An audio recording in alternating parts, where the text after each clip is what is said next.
Welcome back to the Lost in the Wild podcast.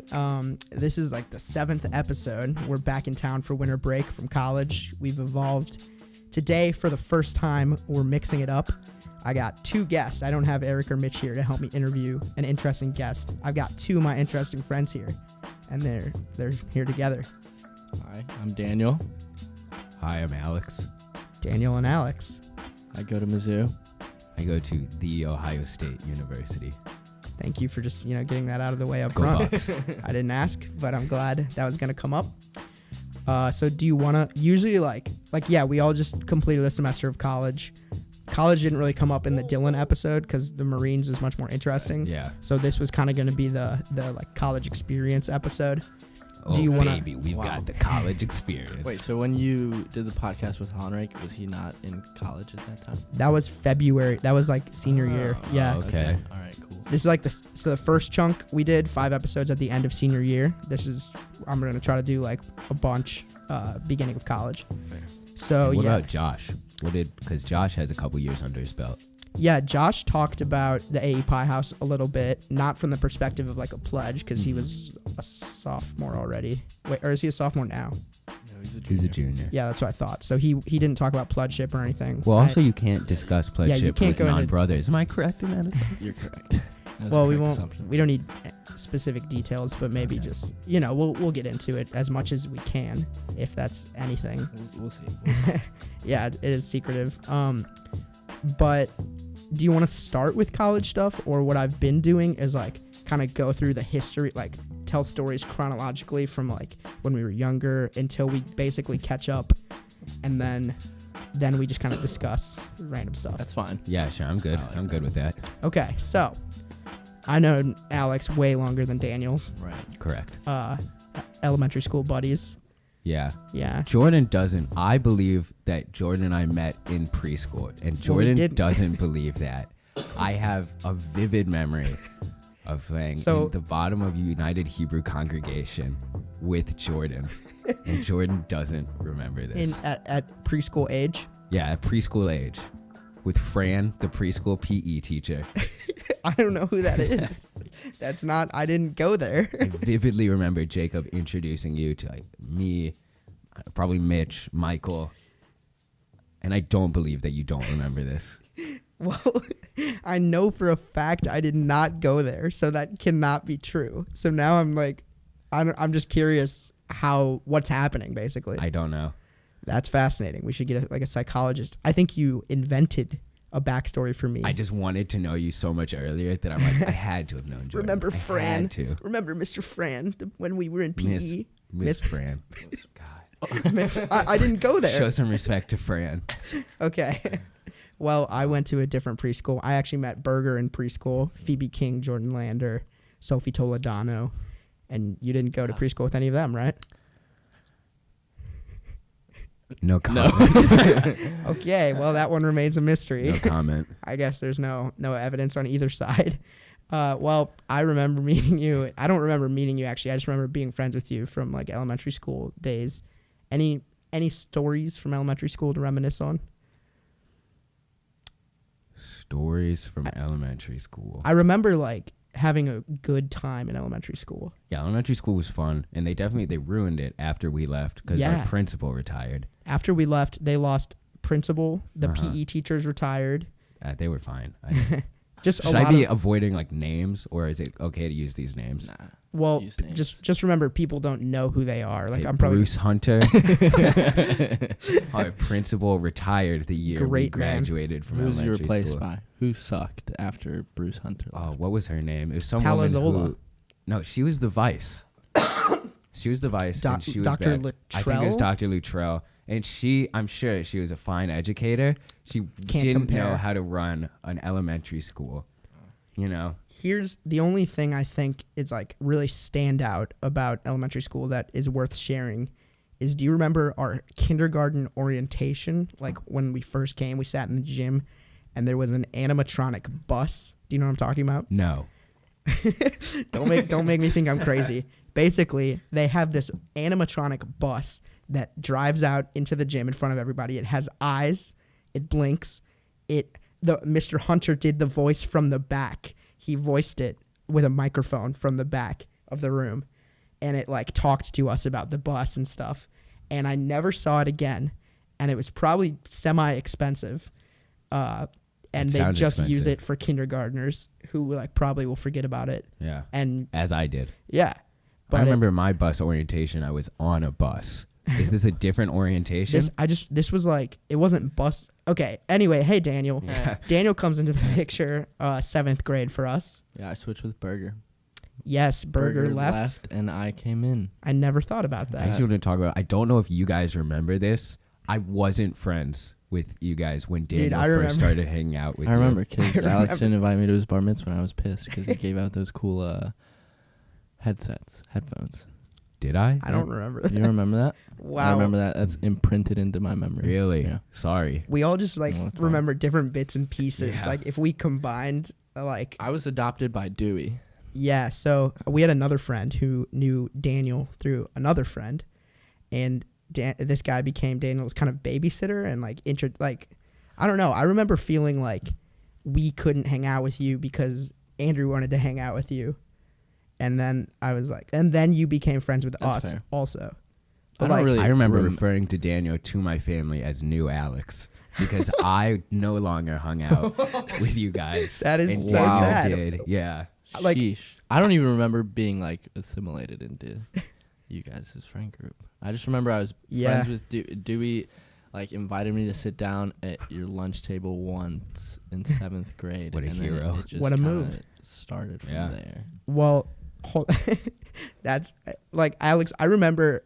I thought like basically what happened was, and we've talked about this on the podcast before. In middle school, you get separated. Not me and you. Oh. But he like looked around the room like, what? This is your first appearance here. Thank you for coming. But thank you for having me. Of course. The middle school system like splits you into teams, right? Yes. And then you like barely get to see the people who aren't on your team. I mean, lunch is really your only chance. Lunch and electives. Yeah, and you were a 6'3" guy, right? I was. And I was 6'2". Jacob alumni. and Mitch were 6'4". Eric was 6'2". Sam was 6'2". I remember. I think I was on 6'3" with Andrew Berger. I believe he was on 6'3". He was the one who talked about it being like self-segregating. Yes.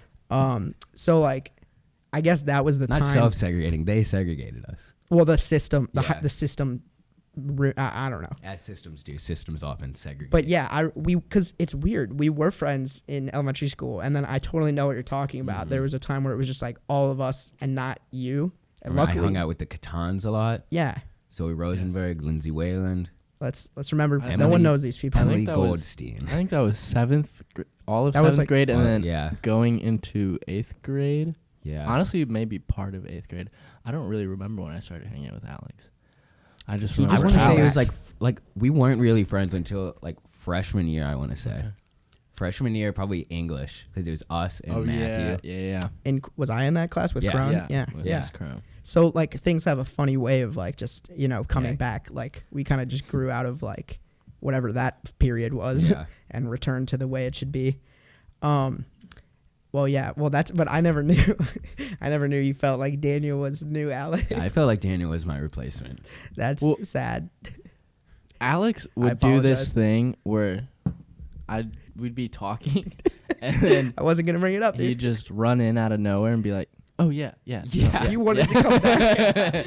I remember. You wanted to come back. Even back on like when I was still like when we were then again friends. I don't know why I did. It was just a thing that I did. It's like that's I mean, like you're very confident in your like one-liners. So you like come in and be like, you'd either like ask a question or you'd like try to like get a laugh. Yeah. And it didn't work. As it still doesn't. Now we have some context into that though, because he just wanted to get back in with his friends. Yeah, I realized the other group kind of sucked.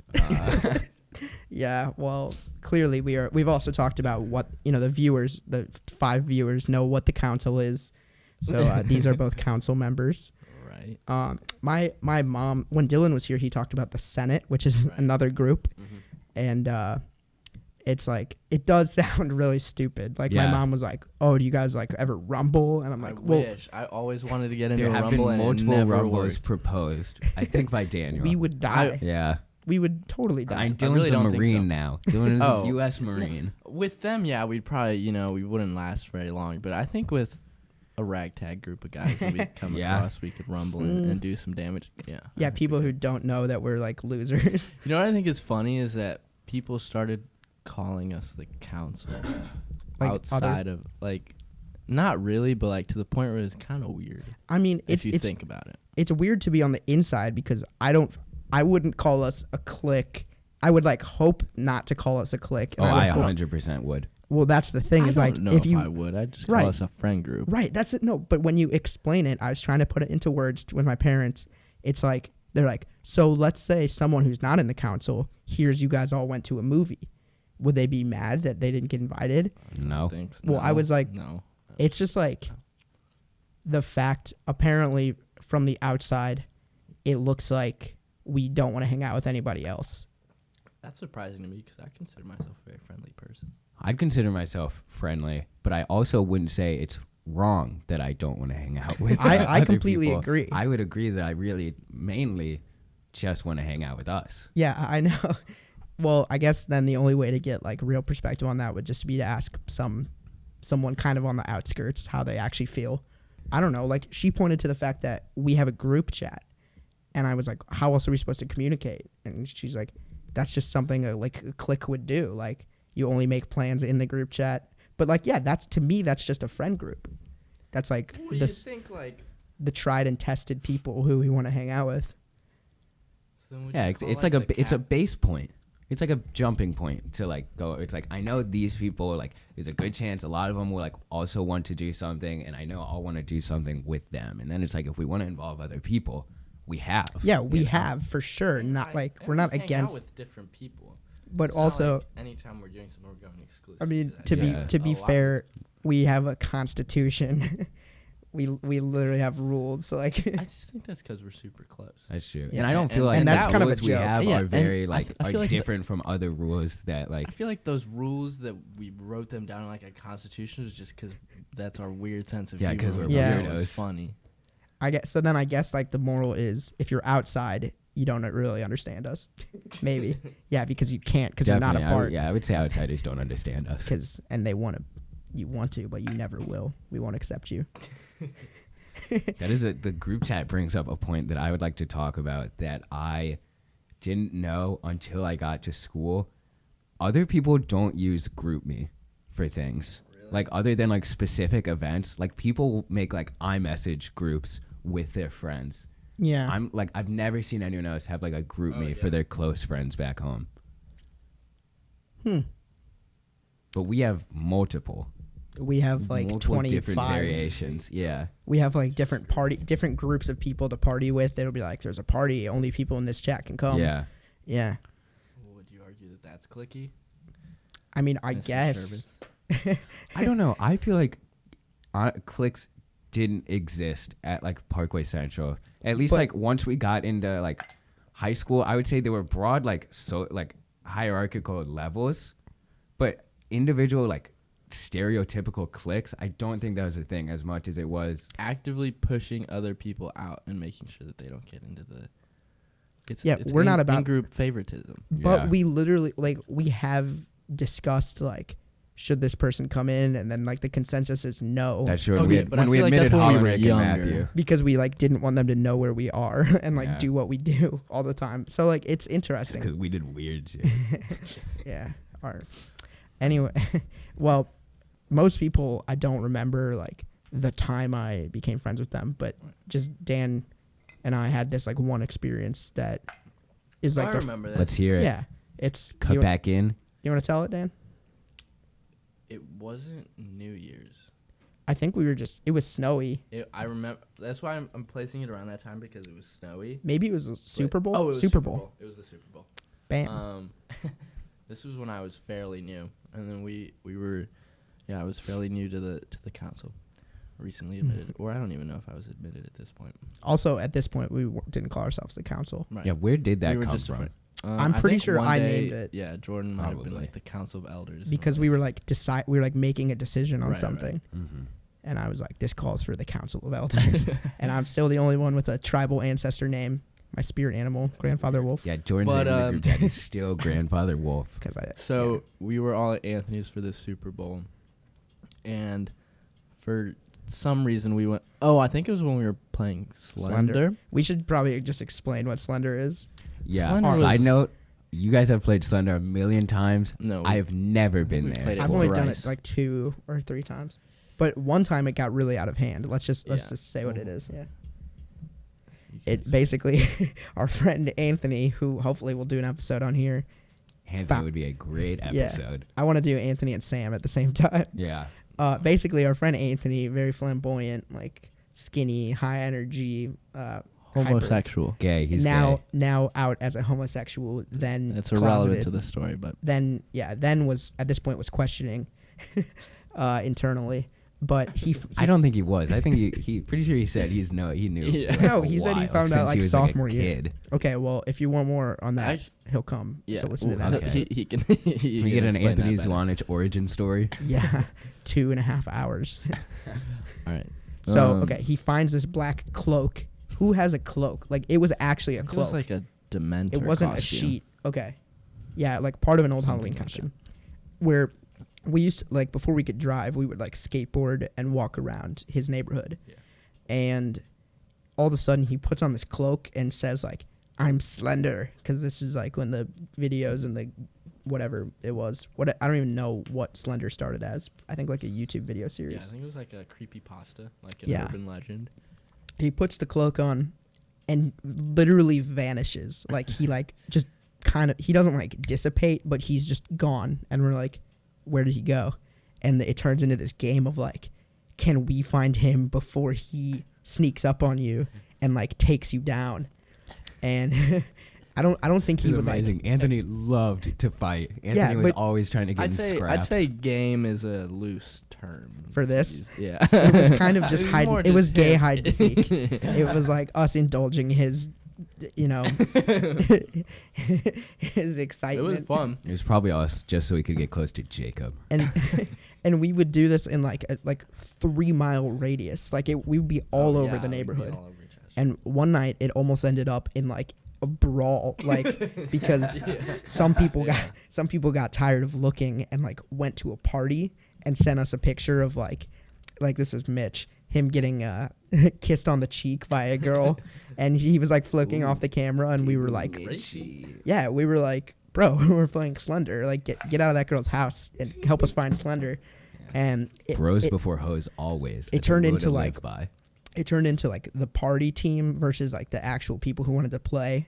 And we were like, let's meet at the field and bring weapons, and we're going to settle this once and for all. Tony brought like a steel rod. Yeah, but only one team wanted to fight. So like they showed up with like a baseball bats and like pitchforks, like tridents. I don't know where they got their stuff. And we were like, they were willing to like hit us for this game. It escalated so much. And that was a weird night. But that was a long aside to the point. I met Daniel when we were playing Slender. Were you guys on the party team or the Slender This team? was different night. The different night. Oh. But this was pre-Super Bowl Slender. So we played Slender. We went back inside, and then I was like, where's my phone? And I couldn't find my phone anywhere. And I was like, can someone help me look for my phone? Guess he was the only one who said yes. Very, very softly, because I was still nervous because I didn't know any of these people. Yeah. Yes. I looked all over the basement. It wasn't there. And I was like, it might be outside. And Jordan was the only one that helped me look for it in the snow. And it's like dark. It's dark. We went out and somehow we dug it up and found it. And then I was like, this kid's all right. I'm just kidding. It's like an after school special. Yeah. So that is kind of this trio's. I think those are all the like strings in order. That's not a saying, but you were talking about how we were in English together freshman year. Mm-hmm. I think English class has been like pretty important to our friendship. Yes. Not as much Alex, but big English guys. And I have my fair English class stories. Definitely, but like the thing is just that me and Jordan were like, to my academic dishonesty here on air. Yes. Alex was there at the beginning, but then he dropped down, and it's because he's a G'd. But after I dropped down because I got caught cheating. Also, though, you like redeemed yourself as student body president. Right, so that's true. I guess. And gave the most amazing farewell speech I think I've ever heard in my life. I'm known for my improvised speeches. We'll get there. But we were in English class like all 4 years, like generally the same. Yeah. Teachers, the same like concepts, and that was always something we talk about. To the point where we created a class. We did make our own class. 3 of us that we spent a semester on like writing something. Yeah, so we made an independent study, me, you, and Eric, who is a friend of the podcast, and our friend of the pod, Eric Koshilovich. Our teacher, Jason Lavera. Friend of the pod.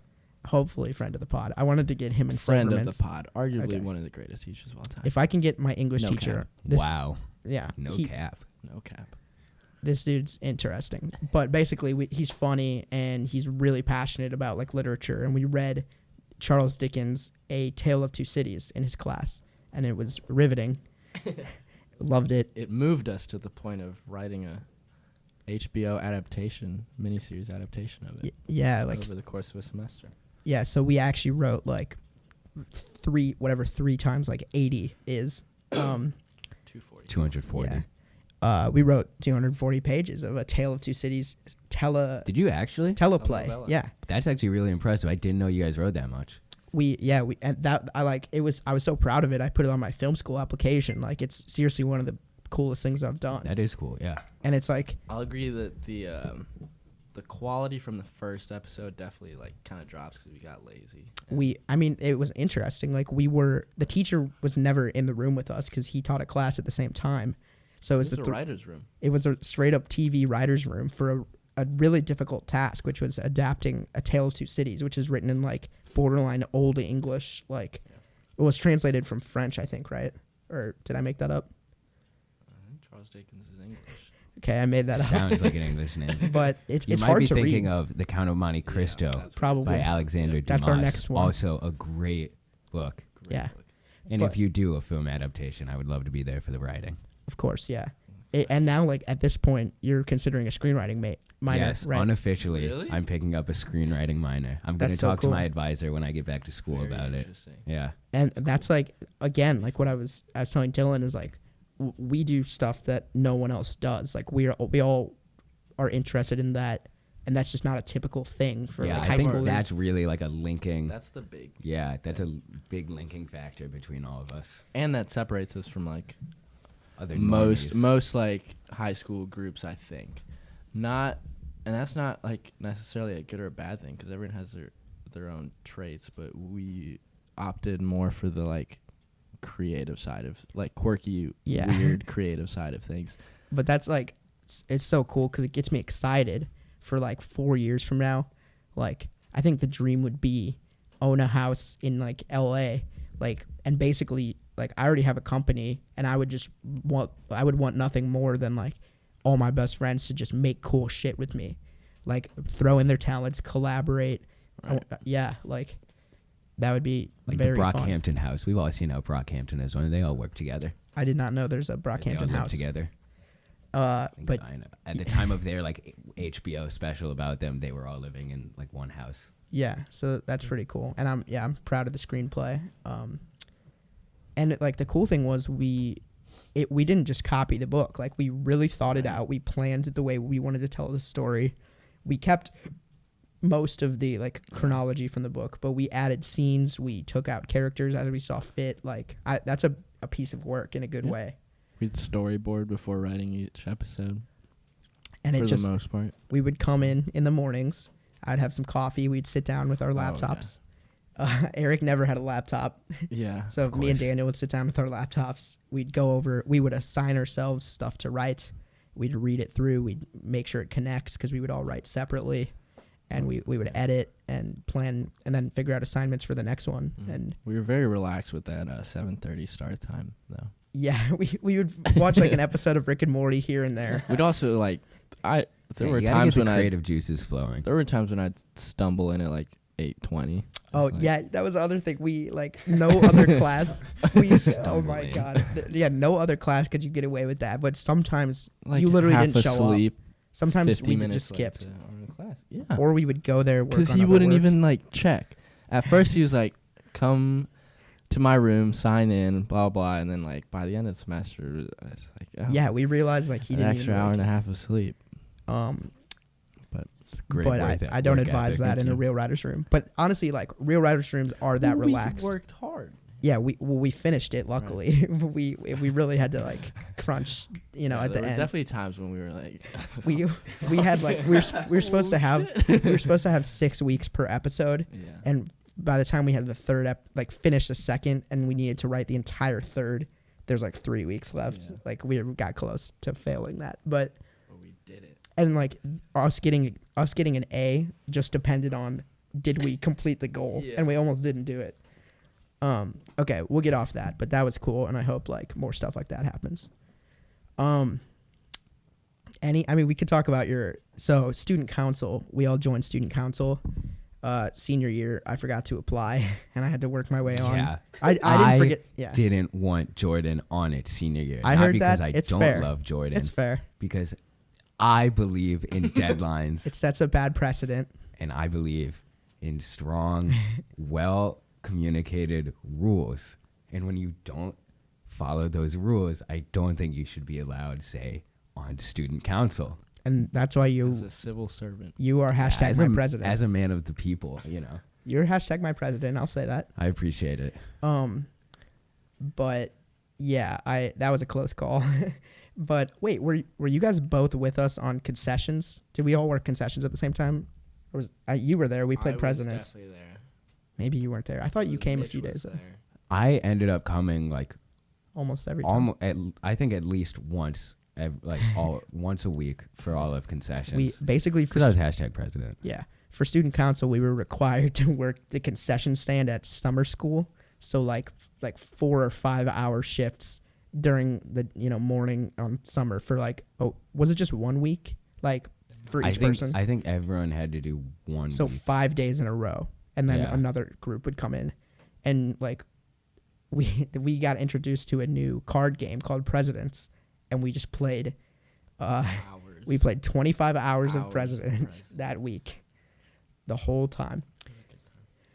So yeah, do you want to talk about your speeches or any Stuco memories? Sure. I'll say for someone who, I think the only thing that is required to be president or student body president in any capacity within student council or probably any organization in high school is that you are able to you have basic scheduling skills.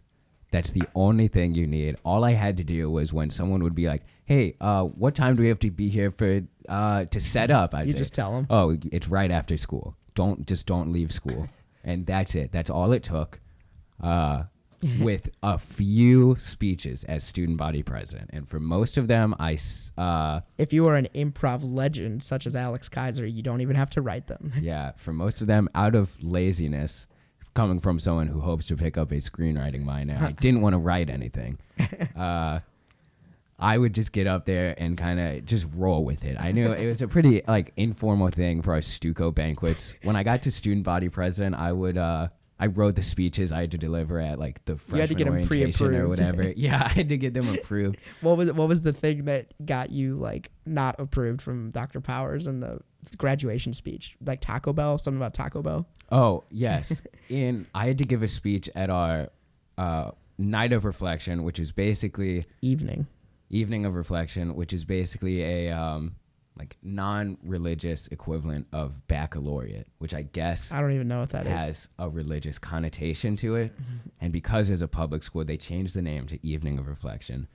I had to give a speech, and I said, well, I've heard 3 Evening of Reflection speeches prior to mine, and they're all boring. No one likes them, and they all talk about themselves the whole time. So I didn't want to do that. From the student body presidents. From the student body presidents, yeah.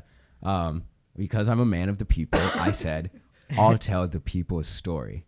So I went around to a couple different lunches. Yeah, your thought was in the right place here. I thought, and I think I still disagree with Dr. Power in what she made me take out. I think my speech was perfect the first time. She made me change it. Alex is very humble. Yeah, very humble. So I went around and asked people that were outside of our friend group who had different experiences during high school what they remembered from their time at Parkway Central. people gave me answers that I was looking for. I went and asked people that I thought would give answers that the administration wouldn't like, if I'm being honest. Just to like stick it to the man. Yeah, stick it to the man, like you know. Controversial speech. Yeah. Okay. So I went around and I talked to a couple people, and some people gave me answers that I didn't end up using. One in particular that stood out was a classmate of ours, Lane Scherstoff, that said, I asked... Drop. Yeah, sorry, I'll pick that up. I asked Lane what he remembered most from high school, and he said something along the lines of like leaving class to go get food from Taco Bell and coming back late to all of his classes. Which, like, that's not even that bad. That's not bad. Like, people smoked weed in the bathroom. Mm-hmm. Like, I'll tell 2 bathroom stories after this. Yeah, okay. So I gave the rough draft. It was, answers like that from people that were outside of my group, people that might not have been the most studious during high school, or people that weren't the most involved, because those are the people I wanted to talk to, because I, as student body president, I was studious. I like to think, except for sophomore year honors English. We didn't tell the cheating story either. I can tell that story as well. You guys are good guests. I got stories, man. A lot, I live a life. Okay, continue. So I wanted to find stories that weren't from my perspective. So I went and I talked to these people that lived, that had different experiences than I had. I gave the draft to Dr. Power. She didn't like it. She was not a fan of me talking about other people. She wanted me to focus it more on, like, she said she wanted things that were, like, she wanted broader topics that everyone could relate to, which is what I was trying to do. Yeah, you're trying to literally show the perspective of everybody. Yeah, I think we had the same idea in mind for the speech. We just had 2 different ideas of how to go about it. And I was steadfast in my speech. And I said, I'm not going to change anything. This is the speech I'm giving. And she so brave. She called my bluff and said, change your speech or you're not giving it. And I said, okay. And I went and I changed this. I changed some things, and I'm sure if I go back on the Google Doc, like every change she gave me, I gave reasons on why I wasn't going to change it. And I'm sure I could go back and find them. I was heated about it at the time. We had a little chat, and I made some changes. I kept some things the same, and it turned out to be a fine speech. I like to think it was better than others, but it wasn't the best it could have been. But hey, that's compromise. I was reaching across the aisle. Damn, there's like so many things I wanted to talk about that I got reminded of during that. I guess go ahead and tell the English. I'll splice this back in when we were talking about English, I guess, or maybe I'll just leave it like this and apologize for us, being all over the place. But Alex did get in trouble I had a with the English of department. Academic dishonesty. Let's hear that. Okay, and it almost ruined my career as president. I almost wasn't able to run. So, sophomore year, first semester, honors English. I was fine. I had a teacher, and English is such an ethereal subject that it's, when you have very specific requirements and expectations as an English teacher, I think it makes it difficult to see the success you would want from your students. I think you'd see greater success if you were more open and to different interpretation. This teacher had very specific interpretation to the literary works that we read. So basically there was like a wrong answer? Yeah. Okay. There's a wrong way to interpret it, which I disagree with. Yeah. To a point. I guess to a point in that if you can back up your with beliefs with and interpretations, which I always did. I wasn't bad at the way we had to write these papers. It just wasn't the interpretation she wanted. So I'm sitting in the class with, I don't know, probably like a B or B plus or something. All I know is I needed like a 30 on the final to keep my grade, and I was fine with that. But I got lazy, and I said, I'm not gonna write this. For our final, we had to draft out a paper beforehand and basically come into class and write it. So I'm like, I'm not going to do all this work. I actually think the paper was on A Tale of Two Cities. Okay. I'm like, I'm not going to do this. It's too much work for me to get a 30. You could have written the shittiest paper. I know. I don't even want to phone it in and write like one paragraph to get the 30. So I remembered that this is our student body president. At this time, I was just merely the class. I was merely sophomore class secretary. You weren't president. Oh, Tim. Tim was still president sophomore year. Tim was president on paper. I like to think I was president all 4 years because Tim had marching band in the mornings and couldn't really do anything. Tim will be here also soon. Will he? Yeah, upcoming podcast guest. Great podcast. I agree. So I was in a different class than you guys and also Matthew Oppenheim, who you guys had already read Tale of Two Cities earlier in the year and written a paper on it. Mm-hmm. Andrew Hollenreich, who is in my class, told me that... Past friend of the podcast, Andrew Hollenreich, told me that Matthew offered to give him his paper for our final. Andrew turned it down. What a scholar. Because Andrew... is smart. Andrew is a genius when it comes to these things. All I remember is Andrew would like write every paper the night before and he would get like a 96 on it. Like, ugh. Annoying. One of those guys. Yeah, tell me about it. So I say, hey, will you ask Matthew to send me his paper? Because I knew our teacher had already told us we were going to have a sub on the day of the final. And it was sweet Randall Crone was our sub. Oh, cool. So I'm like, no way he's going to call me out on anything. We're writing it on Google Docs. I thought I was untraceable. You just overlooked one big error. Yeah, I overlooked one error that could have been avoided. We used Turnitin.com, which checks for plagiarism. By literally checking what you turned in with every other paper ever turned in.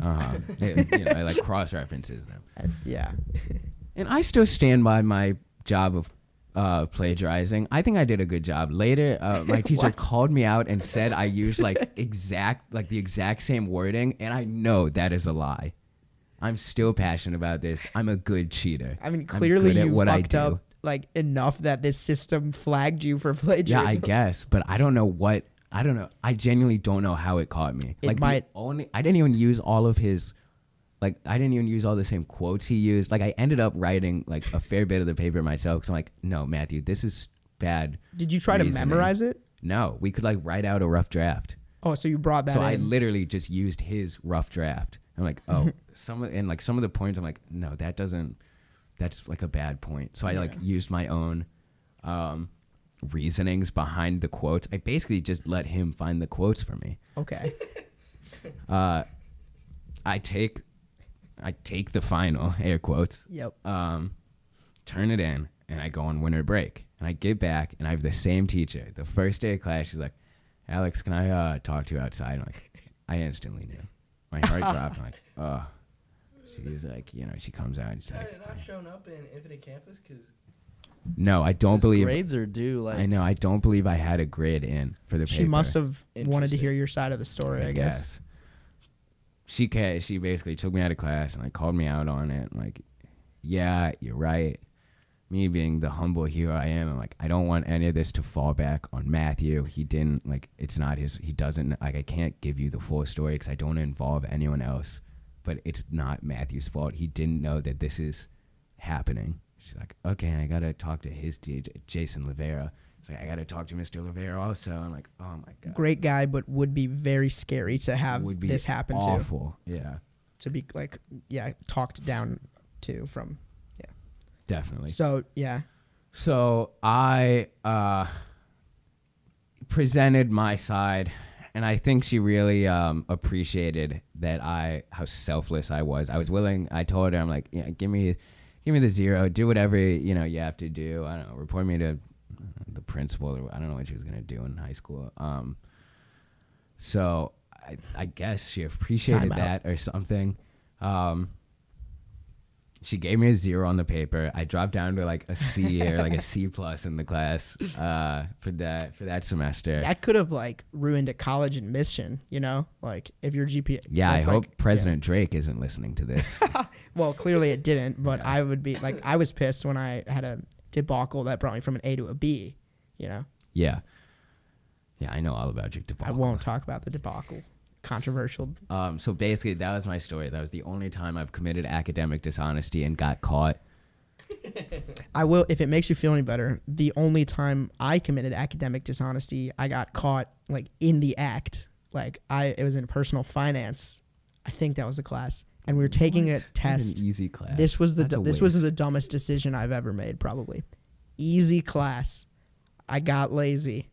It's basically one of the last assignments. I'm sitting at it's always when it hits you. Sitting at like a 90. Somehow I had let an easy class drop me down to a 90, and obviously anything lower would be a B. This class you just should get an A. It's easy. We're taking a test on the parts of the credit card, like label, and they have specific names. I must have not bothered to study because it's like, oh, I had a debit card already. Like I know this is the number, this is the security code, this is the expiration date. And there was like one term that I didn't know. It's like not the hologram. It was just one part of it that was labeled with something that I didn't remember. We were watching a movie while we took this test. Like there was a movie on, and the teacher was like grading papers, and I took the risk. I pulled my phone out, Googled diagram of a credit card, and then I knew without looking back, without hearing anything, I just instantly knew she was standing right behind me looking over my shoulder. I could feel it. I could feel my future plunging into the depths of the ocean. That metaphor didn't go anywhere, but I like a very nice teacher, very sweet teacher, our student council representative. You didn't take it over summer school? Personal finance? No, I took health insteed. That was your Just problem. Health. Summer school personal finance somehow even easier than normal personal finance. Well, she just says, I am so disappointed right now. I want you to know you made her cry. Did she tell you that, or you just know? No, I'm positive she cried. That does not make me okay. Great. Now that's on my conscience. Well, yeah, I felt bad. She was so nice. She just let me take the test again. So I got 100. And she didn't tell my parents, took no action, but I knew that I was tarnished in her eyes forever. She still did a favor for me, let me get back on Stuco. So it didn't really have consequences. She is the nicest woman in the world. Yeah, but you know, usually suffering leads to greater good, but in that case, just kind of, I felt bad, so I've never cheated since. So I guess that's a form of greater good. I have cheated since. In college? No, not in college. I'm not gonna. No, that's stupid. That's like actually that will have real like repercussions. High school, I cheated so much. Oh, okay. Well, the other thing I thought of and I told Miss Beal when we went back. Really? You said. Yeah. What was the teacher's reaction to hearing that you cheated? She just like laughed. You know, she's cool. Me and Kelly turned in the same essay to Mr. Poole, different hours.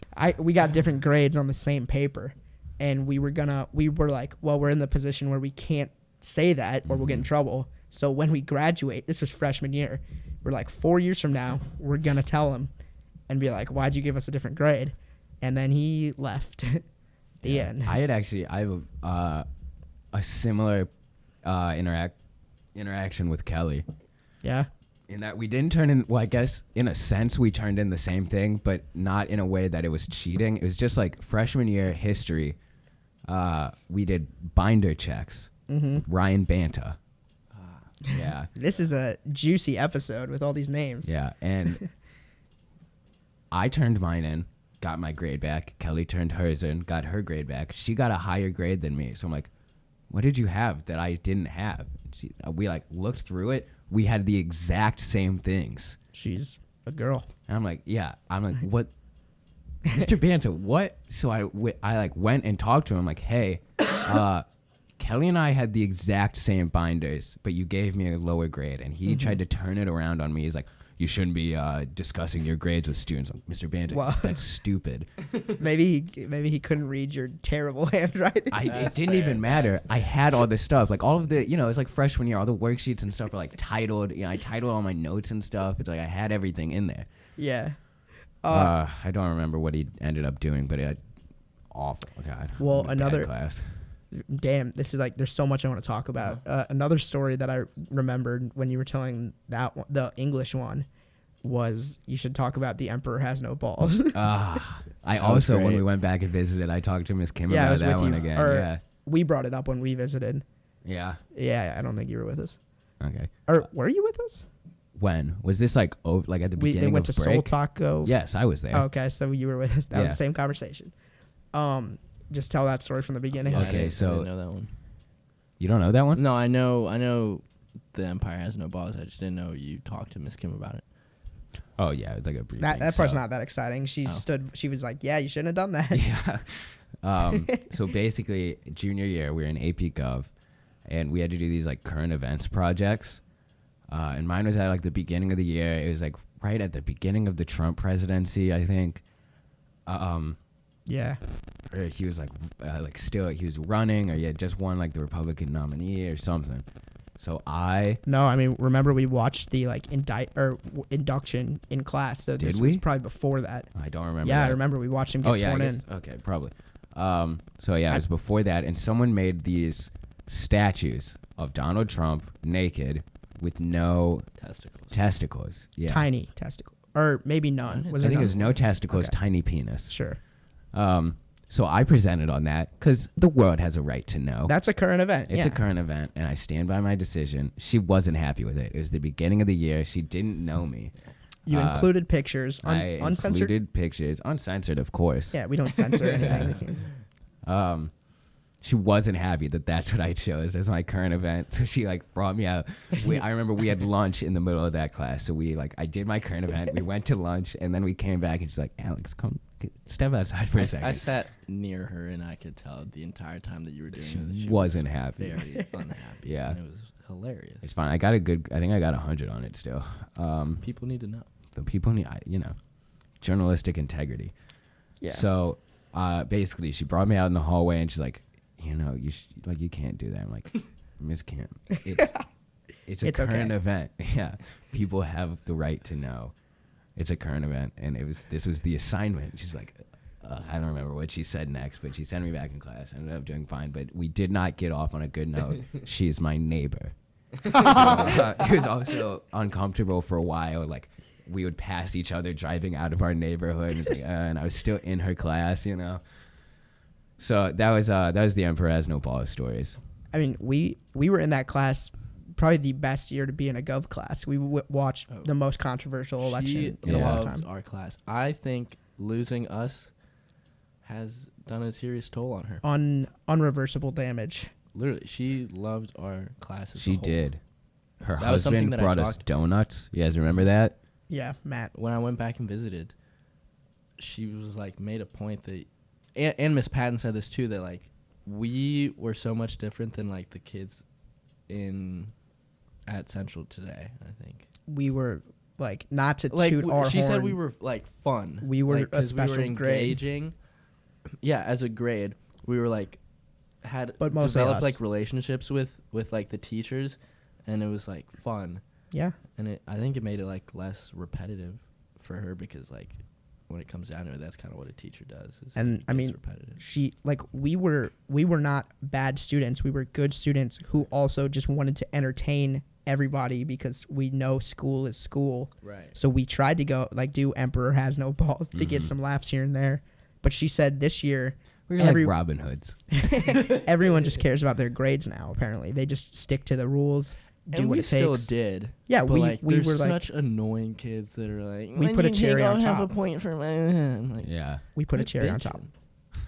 The other thing, while you're talking about your speeches, I meant to bring up that you like to use these improvised analogies. Yes, and then I was big on analogies. You'll throw it out there and then try to work make it work. Mm-hmm. Once you'll stick to Alex it. Does. If something that he says doesn't hit, he'll just keep going and I admire that. Yeah, yeah. Like you compared us to being a root in a stream.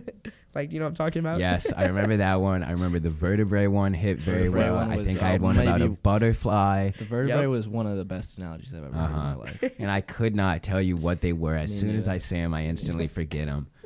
But that is, I was known for my analogies. They got big laughs, so I don't regret it. Yeah, that was good. Okay, so my 2 bathroom stories. Yeah. Basically, there's this guy. He's a football player, right? Yeah. So this guy, like, I kind of grew up with him, but he's very tough. I'm very not tough. Great guy, by the way. Super nice guy. Yeah, now. he is. Like, he's like a genuinely good guy. So this is in middle school. I'm washing my hands at the sink, as one does. I'm the only person in the bathroom. The door flies open. Like, he must have kicked it. Like, just bam. The door flies open. He storms in, like, super fast, obviously pissed off. He storms in, takes an orange out of his pocket, like an orange unpeeled, throws it at the wall, just throws it across the bathroom at the wall. It like explodes everywhere, and then he just walks out. He didn't say hi. He didn't explain or give context, and I never asked him about it. He used to want to kill me because we liked the same girl. He tried to kill Jacob and I, or he threatened to, and that was a issue. But other bathroom. He's in a happy long-term relationship. He's been dating that girl for years. Yeah, was in my bio class this semester actually. Really? Yeah. Nice. He was? Yeah. We haven't even hit college yet. Okay. Well, basically this bathroom story. I was also alone in the bathroom. I was peeing, and someone was in the stall. Risque. I guess, like, whatever. Someone was in the stall next to me, which, you know, I don't care. I don't need to notice them. But I don't know if I'll be able to get through this. Basically, I hear that there's a struggle going on. There's like sometimes the kids don't want to be dropped off at the pool. But you know they need to. Sometimes you drop like 5 times as many kids as you thought you were going to. So I'm just standing there, and all of a sudden, I swear this is all true. All of a sudden, the lights start to flicker. The lights like cut off and on, and I'm like, what was that? Then the smell hits my nose like a wave. Like, I can tell something is about to erupt, and that something is shit. And then this shit is quite literally about to hit the fan. This is how I knew like something was seriously wrong. The temperature dropped like 20 degrees. Like the electricity and the plumbing were messed up by this guy's shit. And then all of a sudden you hear a gurgling sound. This guy hit 4 of my 5 senses with his shit. Like, there's Thank God it wasn't touch. Thank God he left out touch. There's a gurgling. Oh, well, I was thinking taste. Oh, okay. 3 of my 5 senses. I heard it, smelled it, and saw it because it ends up erupting out of the drain that's like in the middle of the bathroom, and it's all liquid. It's just like a bunch of like, I'll spare you like the visualization, but it like just starts like expanding, and like a giant puddle, like a reverse puddle, or like if you throw a stone into a lake, like the ripples come out. It just started coming out of the drain until the whole floor was basically covered, and I just got the fuck out of there. And then basically I saw the guy like he knew he messed up. And he just like really quickly like got up, opened the door, walked straight past me, just left. And I thought it was this one guy. I still don't really know if it was him, but when I told the story, I said it was him. And so I feel really bad if I like ruined his like, if anyone refers to him as like the guy who destroyed the bathroom. But what was I gonna say? Oh, the bathroom was just closed for like 2 weeks, and it was in the most populated hallway. So there was like, it was a huge inconvenience, and I was the only person who witnessed it. So that was that. Daniel, I feel like you. Yeah, let's get Daniel back in the mix. Yeah, this is our friend Daniel. Welcome to the podcast, man. Friend of the pod. Friend of the pod. Yeah, he's been here before, like a few minutes ago.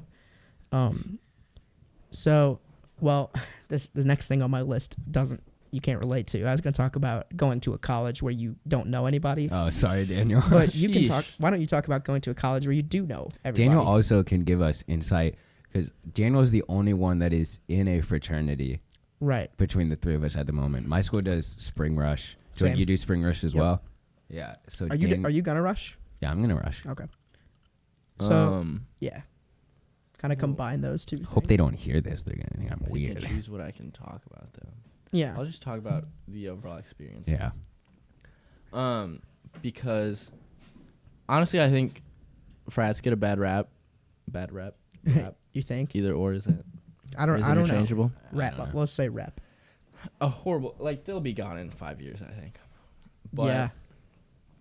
And, like, one of my dad's friends, like, we were having dinner once with them, and we were talking about how I was going to rush in the fall. And he's like, oh, you shouldn't do that. Like I'm not going to let my son join that. That's just, like, you just get together and party. That's the only point. And then at the time, I'll admit, I was like, okay, like I could see that. I don't really know because my dad wasn't in the frat. There's no frats in Columbia. Mm-hmm. Daniel is Colombian. I'm Colombian. I wanted to bring that up later. I have a question. We can talk about that. Okay. Spoiler: Daniel is not white. You can click off now. I had no idea what fraternities were like, but after like one semester, I think it differs from college to college, but at a place that's so centered on Greek life, I think it's the best way to make friends. And the rush process helps you find the fraternity that's going to have the best friends for you. Because you can tell right away what type of people you're going to be hanging out with based on the different houses. And I'm glad that I signed with AEPI because I think those are the guys that I think I'd have the best time with that like the same things as me, that are pretty similar to our friend group as a whole. They're a lot of them are weird, like quirky guys. Our pledge class is hilarious. I feel like you wouldn't actually know that at first. Like, you wouldn't. You definitely wouldn't. You have to spend time with them. But like out of the guys that I had met in the house, like the older guys, I could tell like, okay, if it follows this type of trend, then I'll have a good time here. Versus other houses that like you can tell right away that it's just douche nation. But yeah, I mean that's the thing that I'm most jealous about of people being in a fraternity this semester is how many more friends they had made than I made my first semester, guys and girls. Like you're miles ahead of me. Probably like a solid 16 friends. Same. Yeah. I don't think that's a bad thing at all. And during pledgeship, that was a point sometimes that was like you don't want to drop because you don't want to be stuck with the same group of people all your college experience, but I don't think it's a bad thing to just have a group of like 4 or 5 close friends. I don't think there's anything wrong with that. But anyway, I think that was the best way to get to like meet so many new people and like just develop a close friendship with a bunch of really cool guys. That's it. Yeah, I feel like you really got a good mix in that a good number of our friends that went to Mizzou pledged the same fraternity. Yeah. But you could see them. It was a big rush class, right? Like you guys had a fairly large rush class. 32. Fuck, I should probably know that. Yeah, that's pretty big, 32 I feel like. 34. That was interesting. Thank you for sharing that. I guess, well, Alex and I went to schools where we knew 0 people, right? You knew no one? Yeah, going in, I wouldn't say I knew 0 people, like, genuinely, in that, like, I was going on a complete stranger, because I had, through, like, social media and stuff, I talked to other people going, but people I've met or hung out with in, like, real life didn't know a soul. Mm-hmm. I mean, we could go into detail about that, but it's, like, we both found, like, a decent amount of close people to hang out with, which is cool. Yeah. Yeah, it was good, and it kind of, like, I feel like it's impossible to go to college and not meet people. Unless you're trying to. Unless you're like trying, unless you go like, you're like in your room, go to class, come back to your room, and like that's all you do. You have to meet people. There's just too much time. Mm-hmm. I kind of want to do some like rapid fire topics basically, because I wrote a bunch of stuff down. Okay. So I'm just going to bring something up. We'll have like a We'll have like a quick mini discussion and move on. So first, Salsa. Salsa. Alex is a movie villain. Yes. I guess I got my start in the cinematic arts playing a beloved yet but not well known, a cult classic character known as Salsa. You really, it's you have to be into obscure things to have seen his work. Yeah, it's more of a short film. It's just a trailer. It was just a trailer that never got made, but we could develop it. And it was a cool trailer. There's like a deleted scene where your ass is in it. Yeah. I'm a jokester. Do you remember your catchphrase? We played your catchphrase at the end. We played it backwards. The tagline. We played it whispered and backwards at the end. I don't remember. It was, "Don't blink, you might miss it." Yes. So that's Salsa. It was your ass. And in the trailer, like I don't remember making it, but when I watched it back, you rape me, right? I think it's more of a brutal stabbing. You slit my throat and then okay, no. I'm taking that's more like Eric's holding Jordan from behind and like making sure he doesn't move. We just got really dedicated to the storytelling. I just want to make sure. I like to think of myself. Yeah, I like to put myself into the mind of the character, and this is a deranged villain, So I tried to put messed up. Yeah, I tried to put myself into an area that is different from myself. So we could compare it to Heath Ledger's Joker. Some would say even better performance. Okay, so that's Salsa. All right, next topic. All right, so look out in theaters for Salsa. Okay, next topic. Barely Legal. We were on an indoor soccer team. Yeah. I mean, there's not much to talk about there. It's an indoor soccer team. We had a really fun time. Alex was maybe the worst indoor soccer goalie of all time. He went by Salsa. He started hot. I started really hot because I just didn't care. Yeah. I would dive. I just had no regard for my own safety. First season, Alex was a standout player. I guess called him Salsa. Yeah, the reason I brought up Barely Legal is not just to say we were on a soccer team, but it's because most of us don't play soccer except you, Daniel. Yeah. So we were. The original team had more than just Daniel. We had a couple other people, and we were so horrible. Yeah, we were awful. We didn't win a single game until probably our third season, right? We were pretty good our third season. No, we were good. We won twice? We went like. Well, that was when 500. Jacob took my place in goal, right? I think I was goalie the first 2 seasons, and then Jacob took my place. Yeah. Yeah, and people were offended by the name. Our intention of the name was actually very racist, but other people took it from the regular meaning, which is just like, hey, it's a category of porn. So either way you look at it, clever name, props to us. Friend of the pod, Barely Legal porn. Double meaning. Whoa, we don't endorse anything. Well, I will admit that our last Yeah, it's jersey, good porn. No, it's our fine. last jersey was pretty racy. Yeah. And we wore it to school. I was kidding. Okay, I'll just move. Okay. That was a joke in character. Well, yeah, the jersey was just a guy in a sombrero. Smoking. What we can assume is marijuana. And it says hashtag ballin'. And Barely Legal. It's a border hopping reference, in case you didn't catch. It's offensive. So I think it really highlights the plight of new immigrants. Oh, speaking of which, by the way, today's Christmas. Merry Christmas, Daniel. I meant to talk about that. Happy Honda days. Happy holidays, Alex and I are Jewish. Today, speaking of immigrants, I went and delivered meals to some Chinese immigrants. What a mensch. So nice. What a mensch. I'll be honest, I wasn't planning on doing that. My mom signed me up and said, we're going to do this. And I came out of it a changed man because these people were the nicest people I've ever met. Immigrants get a bad rap. They all invited us in. Which one is it? I think it's rep. I believe it's short it might have evolved reputation. to I agree, rap. but I think it's one of rap, those things. Misheard. I think it's one of those things that's just like misheard, misused. That's besides the point. You know what?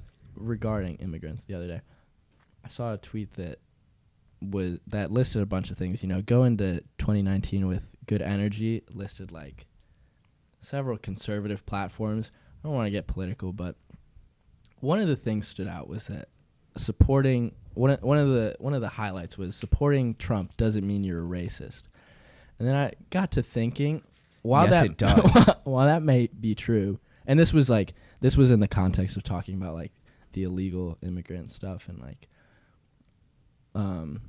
Donald Trump's like treatment of African Americans. But it was like, when I was thinking about it, I think I could really strongly provide a lot of evidence that proves he's a racist. So at what point, like, does supporting a racist... Does supporting Hitler make you a Nazi? Exactly.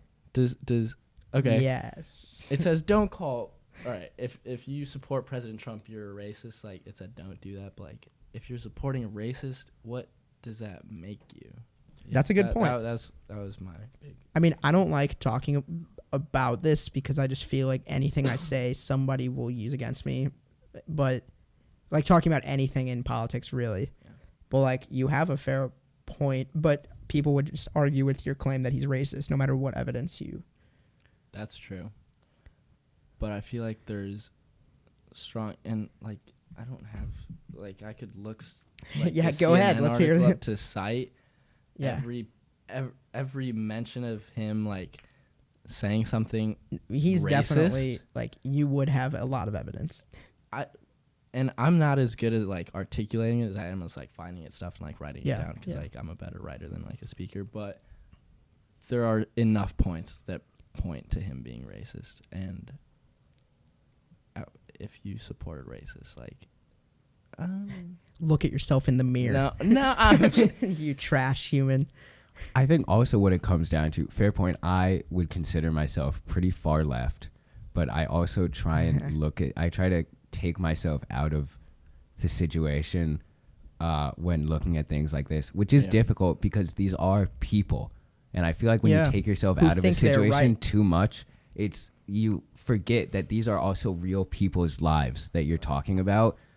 And that I just think to even go past like the point that he's racist and that people who like support him but still like say like, oh, I'm not racist just because I support Trump. I would put it to the point that if you support Trump, I would say you're anti-American because there is no America without immigration. And I don't think we're in any position to completely close off our borders or close off borders between certain countries that he has deemed dangerous, that's for whatever reasons that are most likely buried in, race or religion. Mm-hmm. It's because it's such a broad statement that it freaks people out. Yeah. Like, oh, if you support Trump, you're racist. Like, whoa. It's like a classic example of taking something like super broad and applying it to everyone that supports him. You could support his economic policies without while redacting his or rejecting his views on Mexicans, So saying I support you, someone could support him from certain standpoints maybe. I think I'm just trying to play devil's advocate. At that point it's like the rhetoric because you could say I support Trump's economic policies. When you say I support Trump as the guy, you're kind of saying that you're supporting him and backing him as for what he is and what he stands for. And what he stands for is a racist, fear-mongering platform. It is very shocking that he is our president. I didn't, we all thought it was a joke, right? Mm-hmm. And I would at the time of this recording, we are in a government shutdown. Yeah, because he's so stubborn. Because there's no compromise from Trump or people on the other side, from Democrats on the other side. There's no room for compromise. At a certain point, it's not a partisan thing. It's I think it's a humane thing. It's just him as a person. Yeah. Because he doesn't have support on either side, really. I think what we've learned is from really, except for a select few people within the political world, he doesn't have support, right? Especially on this topic, and especially now that the government is shut down, more and more people are losing support for him, even from his own his party in quotations, because I don't believe that he genuinely represents Republican values. And a lot of the staff resign or had to resign. It's just so it's the most chaotic I've ever seen the government be. And that's another thing, gives the Republican Party a bad rep when it's not a I don't think party. It's not a morally wrong party. But it's turned into getting that their reputation. leadership and the people that draw kind of the eyes of the nation do have, I genuinely believe they have, in a weird, twisted way, they have good intentions. It's just they're so wrong in how they go about it and what they think is going to bring about the results they want. This is along the lines of what we're talking about. Just yesterday, my dad said he's talking to one of his cousins who said this phrase, which is a very absurd phrase. This guy said, I'm a racist, but I'm not a bigot. And I was like, I think that guy's using the wrong definition of racism. Because, like, doesn't the definition of racism, he's saying, like, I think what he was saying is, like, you can't deny that there are different races who have different, not qualities, but, like, who have different, like, traits. And he's saying, like, I think when he says he's a racist, he means I am a member of my own race and I understand that there are other races and I'm okay with that. I don't know how you can say I'm a racist and not a bigot because it's just, I heard that. I thought that was interesting. I guess. Well, when you're a racist, you believe you're superior. Right. Which is that your bigotry. race holds power over another one. I guess that gets into a point of, like, I guess a bigot would act on those beliefs, and just having the beliefs that, like, on their own is something, while wrong, I think we can say, it's wrong. It's not something we can ever police or correct. What's in your head. Yeah.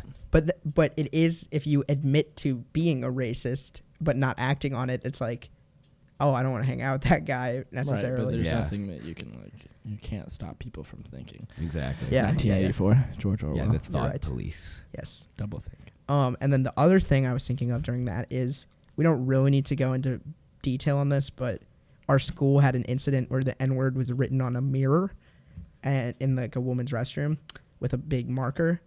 And one of our, I just thought it was interesting. One of our teachers very strongly believes that only white people can be racist, and no one could ever be racist towards a white person, and no one who's not white could be racist. And a majority of us disagreed with that. I feel like it just depends on how you interpret the definition. But even by, like, the Google definitions, like, he was trying to say only people with the power to be racist can be racist. But I think, like, I agree with that. I agree. But that also doesn't mean that only white people have the power. Be racist. Yeah. Anybody could come up to me and call me, like, a cracker. I would say only people in power can be racist, and anyone can be prejudiced. But that doesn't mean that to say that only white people are in power in every scenario conceivable is wrong. Because members of a race can be racist to other races that they deem insignificant or, like, morally below them, or just below them in general. Like, and I would call that racism. Right. Obviously, this isn't a generality, but, like, an African American could hypothetically be racist towards a Hispanic person. Yeah. And I think that's racism. I just feel like that's one example that kind of... That's a good example. But I know where that, like, idea comes from. I just think I do too. I'm just surprised. I'm surprised. It's so complicated to, like, think. You could stand by it, even when having, like, a dialogue with people who disagree. I'm surprised, like, you just couldn't see it any other way. Right. Like even we just kind of, I don't know, what you just said to me was something I never thought about, but I was like, yeah, that makes sense. That's logical. Like, yeah, I don't know. Yeah, the other thing that I meant to talk about earlier and didn't was just the idea that you potentially could have been drafted to the Colombian military. Because one of my suite mates just got called to go to the South Korean military. Really? Yeah, we fixed that up around. What do you have to do to get out of the draft? Didn't you just have to, like, pay it? I denounced my Colombian citizenship. Oh, okay. So you're no longer a Colombian citizen? Interesting. Is that sad for you, or you're really. still prideful? Like it's just a piece of paper. I think my Colombian identity is super important to me. Mm-hmm. You go all the time, yeah. Yeah, like, no one had really ever brought this up before, but, like, at school, like one of the last weeks of the semester, I was just hanging out with some of my pledge brothers, and they're like, you rep Columbia pretty hard. You do, man. That's your thing. I didn't really think about that, but yeah, I do. Like, I hadn't really thought about that. I mean, not really. Like, you don't have like a Colombian flag. Yeah, you're not like walking around with a Colombian flag on your shoulders. But I have like a Columbia bracelet that I wear all the time, and like, yeah, you're proud. They like hear me mention that all the time, and like, yeah, I hadn't really thought about that, but yeah. So denouncing Colombian citizenship didn't really have a big deal or big effect on me, because I think it's just a piece of paper. I still go there all the time. Yeah, I want to talk more about just like what your favorite part of being Colombian is, but real quick, I learned from my Korean suite mate named Jake that in Korea, honestly, this might not even be true. I never fact checked it, but he said it's mandatory to serve for at least 1 year at the age of 18, but you can choose when to do it. Just you have to do it after you're 18. And he said there is a way to get out of it, which is you basically take a gamble, and it's a 50-50 shot. I'm pretty sure. I'm probably messing up all these details. He basically said you can choose to put your name in, and when it'll like randomly generate, you either get, there's 2 outcomes. One is you don't have to serve at all and you get out of it completely. 2 is you have to serve for 2 years instead of 1. So it's literally double or nothing for a year of your life. Interesting. You gamble a year of your life in the military. The only thing I know about South Korean military service is there's a soccer player, Heung-min Son, who was exempted from his service because he won gold at like the Asian, so he like brought Asian like nations, like the Pan-Asian tournament. Yeah. So he brought so much pride that like, they're like, that he has done his job. Yeah. Yep. He served his country through the great game of football. That's pretty cool. So what is your favorite part of being Colombian? Or of the country? The women. We all knew he was thinking it. I don't like when I go back to Colombia. It's like, it's so different just because the culture is so different. I think that's my favorite part. Is like when I live there for like a couple months, I'm just like completely like enveloped by like the music is different, like the way people talk, like the way people just like hang out and do like. I just like how different it is than here. It's like a unique other side of like my personality that's not all American. It's like I'm Colombian and I can do all this cool stuff because that's like part of my culture. I think that's my favorite part of it. Do you find yourself when you were in Colombia for a couple months, did you find yourself like acting differently than you feel you would if you were like still in the States? Yeah, I think I acted more Colombian. And there's like gross. And there's like a clear like Hispanic people are different from Americans, but like Colombian people are different from like Brazilian people. Like there's just like something about them, like it's just funny. Like they're very like quick tempered. So, like there's a lot of like arguing, but it's like not angry arguing. You're just like yelling at each other because that's what it is. And I kind of sounds like Russians, maybe. Maybe. Also, like Jewish people. Yeah, I've noticed. I hang out with a lot of Jewish people at school. Specifically, I have a couple good friends that are Israeli, and they get loud faster than anyone I've ever seen. Yeah, they are like instantly. As soon as like 2 people in the same room are talking, they are yelling.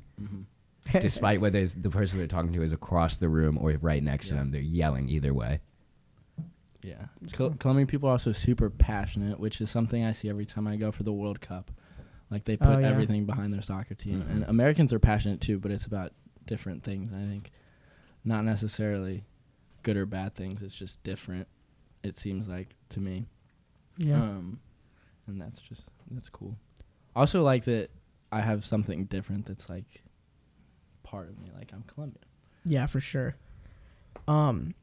Okay, another like rapid fire thing. This Kevin Spacey video that came out. I didn't see it. I haven't seen it. I don't know what you're talking about. Would you rather I just don't tell you and you watch it later? Yeah. Okay. Or how long is it? It's like 3 minutes, but I don't want to watch it now. But basically, just at the time of this recording, a very, very odd video of Kevin Spacey has come out on YouTube from him. He made it. It's like a short film. Oh, is it him like talking in like it's his House of Cards voice? He's in character. Yeah. Addressing the things I guess that his character has done, but also they parallel with the things that he's done. And he's like he's not asking for forgiveness. He's asking for you to like wait till you see the full truth. And then like at the end he talks about dying, and I thought it's like a suicide note, but he's just talking about the character. It's crazy. But that's Kevin Spacey. Tried to make a comeback. Australia. Cool. Australia. Great. I think it looks like a phenomenal movie. Yeah, new Jordan Peele. I mean, I feel like it's very hyped up. Mm-hmm. Oh, definitely. But that was unavoidable with how good Get Out was, and also how well received it was. I thought Get Out was good, but the fact that it was so hyped up, my expectations were like unreal for that movie, and it was like a little lower than what I was expecting. That's but it true. was cool. I didn't watch it when it was initially hyped. Right, same. I was going to watch it like at the beginning of this semester, but I saw on my intro to film syllabus that it was the last movie we were watching in that class, so I waited to watch it. And it's an excellent movie. It's phenomenal. I think it's really well written and shot. The characters are interesting, if not a little predictable in certain parts. But yeah, I feel like it was hyped up to a point where it couldn't really achieve it, having what I had heard about it and not having seen it when it was like initially released. So I just hope that's not what happens with this one. This one looks very unique, and I like the idea. He said it's not really about race. It's about the idea that we are our own worst enemies. Right. I couldn't really find the social commentary in the trailer, like what he was getting at. It's like about your inner demons, I think. Right. I think really, you didn't see that? That really jumped out. I saw that. It's called Us. It says that. Yeah. I couldn't see, like, I guess maybe I was expecting some sort of like commentary about like race and stuff. Yeah, I definitely was expecting it, but I like that he's, that was like he's not like trying to keep that as a theme throughout his stuff, because I feel like that's a hard theme to continue with. Yeah, I saw the own worst enemy thing, and that it looks really cool. Yeah. I'm also really excited for his Twilight Zone, because I feel like he'll make. I think that'll be very cool. Good. Yeah. He's on top of the game. He is. He's the new. Could you call him the new master of suspense? Someone on Reddit called him the new Wes Craven. I don't know who that is. I was thinking like with Wes Craven. I was thinking like the new Hitchcock, low key. Could be. Honestly, yeah, I could see that. Maybe. On a similar note, do you guys see the trailer for the new M. Night Shyamalan movie, Glass? No, but I haven't seen any of the ones in that series. Oh, really? Or like a franchise or whatever. Unbreakable is the best one, I'd say. What other movies are in that? Split. Okay, yeah. Did you see that? I did not see it. It might just be. It's like a trilogy, I think. I want to watch them. Yeah. I just haven't seen They're entertaining. them. Yeah. I like them. All right. So to wrap it up, I mean, this is like the second to last thing, and then I'll probably just ask one of you guys to tell a story or something, because that's what I like to do. But I wanted to kind of talk about this show that I found. I've shown it to Daniel, and the first person I recommended it to was Alex, but I have a feeling you never came through, which is okay. But basically, this guy came into my comedy class and was like, "Oh, hey, I wrote and created Everybody Loves Raymond," which is like a iconic sitcom with Ray Romano. And so this guy is clearly like a successful writer. He's really quirky. He's like obviously Jewish. He's like a dad from New York. His daughter was in my class, which is how we got him to come. And he's like, yeah, my dream was really Was that how we got his daughter in the school? Probably a mutual relationship with the cinema school. But he said, my dream was always like just to travel the world. I love food. I love people. I love places, beautiful places. And he did like a show on PBS called I'll Have What Phil's Having. Did you know there's a prequel show? Yeah. It's on Netflix now. I didn't watch it, but Sydney sent me a picture of her like, oh, there's another Phil show. You showed Sydney? Yeah. That's funny. So I'll Have What Phil's Having was like a low budget documentary series where he travels to exotic places, tries the food, meets the people. And then Netflix bought him and now sponsor him going to like these like Bangkok. Yeah, they own Phil Rosenthal. So the show is called Somebody Feed Phil. And he went to like Bangkok, Cape Town, Tel Aviv, Venice. The Venice episode is just like out of this world. And it's just shot so beautifully. he like it's fun to watch him like try new things for the first time because he gets so excited.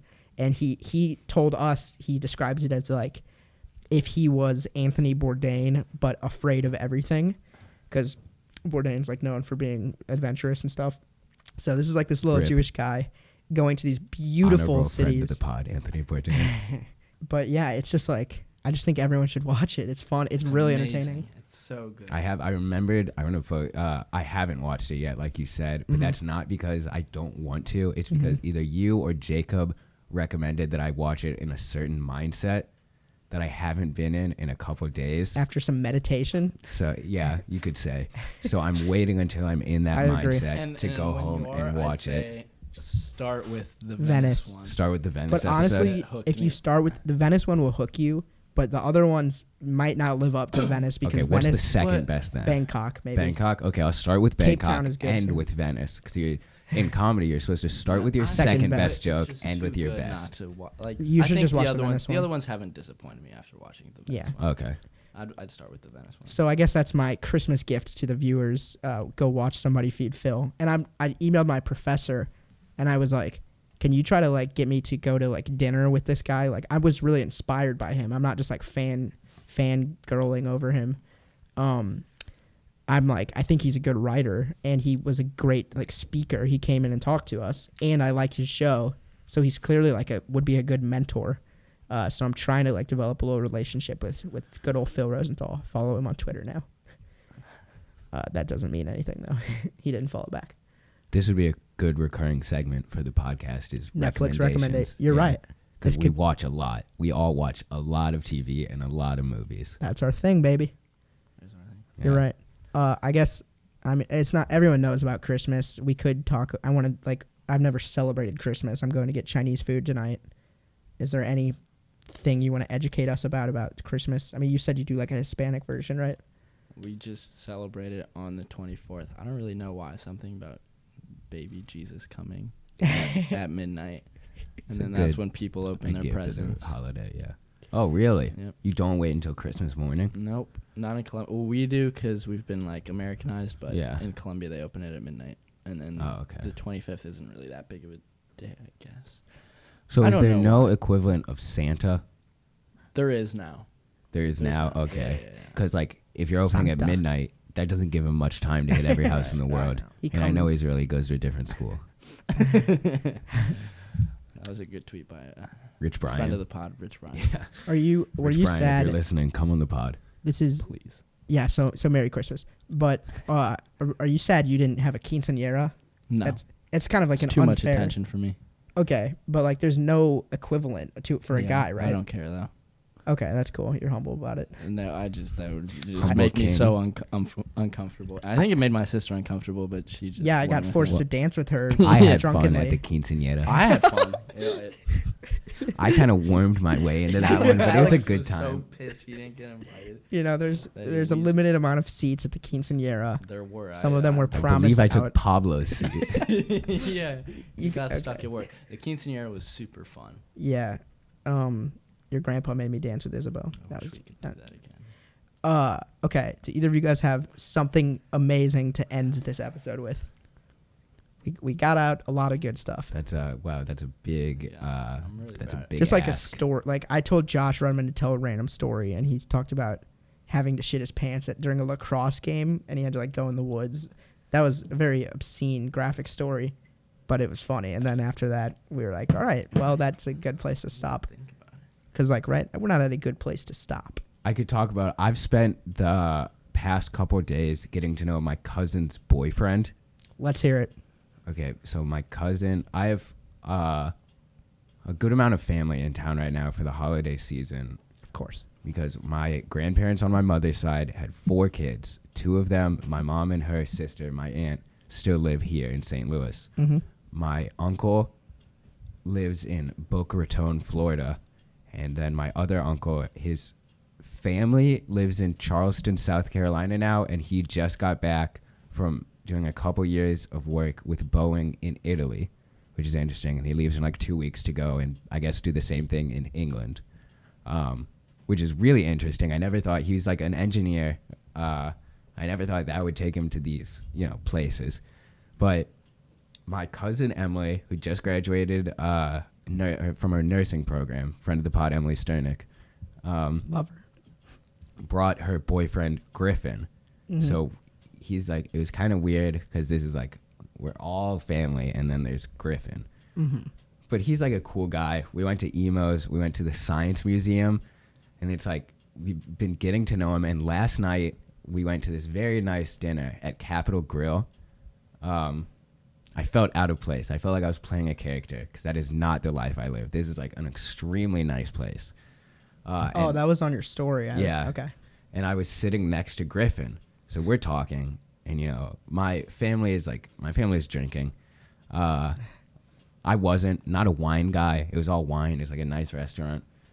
So I wasn't, but he was. So it got him like, he's opening up a little bit, and we're talking about like movies and like music and stuff. And we're into very similar things, which I didn't expect because this guy is jacked. He's huge. So it's interesting to see. And we were like pretty on the same page with like just about everything we talked about, except for music. He said two things that really rubbed me the wrong way. He said he hadn't listened to Anderson .Paak, who is one of my favorite artists of all time. And he said he wouldn't because he doesn't like when artists have weird names. That's the reason. There's a period in Anderson. Is like that what he's talking about? Yeah. It's just like a weird name. Like, okay, that's a bad reason. So I agreed. Listened to his newest album, Oxnard, the song with Pusha T. Amazing. One of my favorite songs of the year. It got me into, I was never into Pusha T before. It got me into Pusha T. And he's like, oh, I don't like Pusha T. He's old. Like, what kind of an opinion is that? Like, is that like saying you don't like he's aged old, or his music is like out of like style? His music is old, I guess is what he meant. People but like still. So he doesn't like I don't the Beatles because he's I guess old, or like I don't Bruce know. Springsteen. Like we didn't talk. We like moved on. I moved past it because I could tell he really didn't like Pusha T, but I just couldn't believe that. Like he's so good. He's such a good lyricist. His music is like so well made, and he talked about how he has like really great beats because he's signed to Good Music, Kanye West label. And he talked about that, but he just doesn't like Pusha T because he's old. And he didn't like that he went after Drake, which was an interesting take. Is that all you observed from Griffin, or is there more? Like, that's really it. Really cool guy, 98% through. Music taste. I think he has bad reasons for not liking artists. Okay. That's interesting. Well, Griffin, if you're listening, get your act together, fool. I'm sure he's not listening. Yeah, I'm sure. Even my closest friends aren't listening. All right, boys, thank you so much. That was actually riveting. That was definitely the longest we've recorded, but very good job. Thank you so much for coming. Merry Christmas. This has been Lost in the Wild. Follow me on Twitter. No one's listening. Who cares? We're gonna start. I like Netflix and maybe even music recommendations. Maybe one album recommendation from both of you. Sure. Right now? Sure. Yeah. Why not? Okay. My album recommendation. I'm gonna go. I need to look it up. It's someone I've recently gotten into because of their work with JID. One of my favorite artists at the time. DiCaprio 2, great album, but that's not the one I'm recommending. DiCaprio 2? Yes. That's a cool name. Yeah, great album. I'm going to recommend the album Royalty by Earth Gang. Okay. What type of music? It's rap. They're from East Atlanta, but they're they're lyricists. I think it's 3 guys. They have fun voices. Like, they're interesting to listen to. They make fun beats, and they like to, put in skits throughout their albums. Okay. It's a short album. It's not a long listen, but it's really good. So that is my album recommendation. Thank you. That actually sounds cool. I'll check that out. Donnie? I'll go with 2 because my first one, I don't know if this is a little basic, but I'd say Swimming, Mac Miller's Swimming, which I think is one of the best albums of the year. Album of the year, would you say? Yeah. You think it'll be Daytona, Pusha T's album, which is also very highly critically acclaimed, and I would love to see that win. Huge Pusha T fan. I would rather see Swimming win because I think it's whatever. It's amazing. After this, Alex has an appointment to go suck off Pusha T. By the way, he collabed with the the director of Eternal Sunshine of the Spotless Mac Miller? Mind. Yeah. That's cool. That's a movie I need to see very soon. To like get that feel for this, and I think it's amazing. Wow. Also, Otis Blue by Otis Redding, which is really good. Is that he's like older, right? Yeah. Okay. Dope. For me, it's Acid Rap from Chance. I really like it. I'll get more obscure later. Sorry, but I've been listening to that a lot. It just doesn't get old. Album. It doesn't. Yep. All right. Merry Christmas. Thank you for listening. We'll be back with more episodes. Catch up on other ones if you haven't. Please find this somehow. Just share this. I could share it. I need to catch up with the old ones. Yeah. Let's tweet this at Rich Brian. We talked about him briefly. Yeah. I don't even know who that is. Friend of the pod, Rich Brian. Formerly known as Rich Chiga, but. Then you drop that. Wow. Rich Brian. Yeah. Okay. Rich Brian. All right. Thank you guys. See you next time.